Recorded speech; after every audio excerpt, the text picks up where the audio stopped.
അങ്ങനെ ഈ ആഴ്ചത്തെ ജയിൽ നോമിനേഷൻ നടന്നുകൊണ്ടിരിക്കുകയാണ് ലൈവിൽ. നോമിനേഷൻ നടന്നുകൊണ്ടിരിക്കുന്നതേ ഉള്ളൂ. പക്ഷേ ഞാൻ ഇപ്പോഴേ പറയുന്നു, ജയിലിലേക്ക് പോകുന്നത് അനുമോളും അനീഷുമാണെന്ന്. കാരണം ഇത്രയും പേര് വന്നു. അക്ബർ വന്നു, അഭിലാഷ് വന്നു, റിന ഫാത്തിമ വന്നു, നെവിൻ വന്നു, ബിന്നി വന്നു, ശരത്ത് വന്നു, ഒനീൽ വന്നു. ഇവരെല്ലാവരും പറഞ്ഞ പേര് അനീഷും അനുമോളും. ഇനി ആകെ നിസ്സാര ആൾക്കാർ മാത്രമേ ഉള്ളൂ. സ്വാഭാവികമായിട്ടും അനീഷും അനുമോളും തന്നെ ഭൂരിപക്ഷ വോട്ടോടുകൂടി ഇന്ന് ജയിലിലേക്ക് പോകും. അതുകൊണ്ട് തന്നെ ജയിൽ നോമിനേഷൻ ഞാൻ നേരത്തെ അങ്ങ് അപ്ഡേറ്റ് ചെയ്യാമെന്ന് വിചാരിച്ചു. ശരിക്കും ഈ ജയിൽ നോമിനേഷൻ ഒരു ഗ്രൂപ്പിസം അല്ലേ എന്നൊരു ഡൗട്ടുണ്ട്. ശരിയാണ്, അനുമോള് ഈ ആഴ്ച കുറേ തെറ്റുകളൊക്കെ ചെയ്തിട്ടുണ്ട്. അതുപോലെ തെറ്റുകൾ ചെയ്ത ആൾക്കാരും ആ വീട്ടിലുണ്ടേ. എല്ലാവരും വന്ന് ഒരുപോലെ അനുമോളെയും അനീഷിനെയും പറഞ്ഞാൽ എങ്ങനെ ഉണ്ടാവും? അവിടെയാണ് എനിക്കൊരു സംശയം.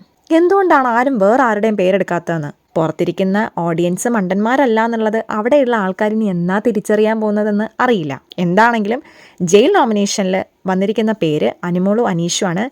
എന്തൊക്കെയാണ് ഇനി അവർ ജയിലിൽ കാണിച്ച് കൂട്ടുന്നതെന്നുള്ളതൊക്കെ നമുക്ക് കണ്ടറിയാം. നിങ്ങളുടെ അഭിപ്രായങ്ങൾ കമൻസ് ആയിട്ട് പോരട്ടെ.